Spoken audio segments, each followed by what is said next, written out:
بھائی نماز جنازہ کا طریقہ بہت آسان ہے. نماز جنازہ میں 4 تکبیریں فرض ہیں.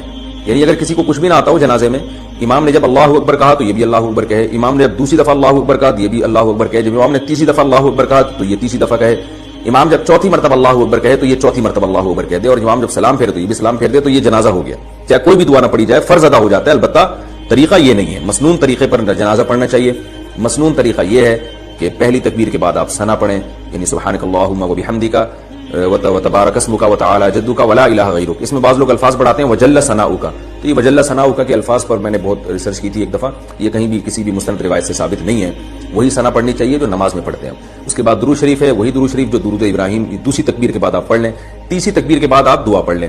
ایک مشہور دعا ہے اللہم اغفر لحینا ومیتنا وشاہدنا وغائبنا، یہ والی مشہور دعا بھی پڑھ سکتے ہیں. اس کے علاوہ بھی حدیث میں بہت ساری دعائیں آئی ہیں، ہم لوگ ایک ہی کو پکڑ کے بیٹھ گئے.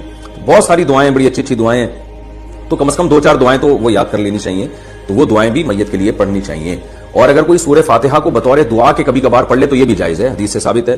یہی احناف کا اور دوسرے ائمہ کا اختلاف ہے. وہ سورہ فاتحہ کو نماز جنازہ میں لازم سمجھتے ہیں اور بطور قرات کے سمجھتے ہیں، جبکہ نماز جنازہ تو ایک محض دعا ہے. اس کا وہ ارکان نہیں ہے جو نماز میں جس طرح سے دوسرے ارکان ہوتے ہیں، رکوع سجدہ، یہ چیزیں نہیں ہیں. تو اس طرح اس میں سورہ فاتحہ بطور دعا کے پڑھی جا سکتی ہے، بطور تلاوت کے، بطور قرات کے نہیں پڑھی جا سکتی.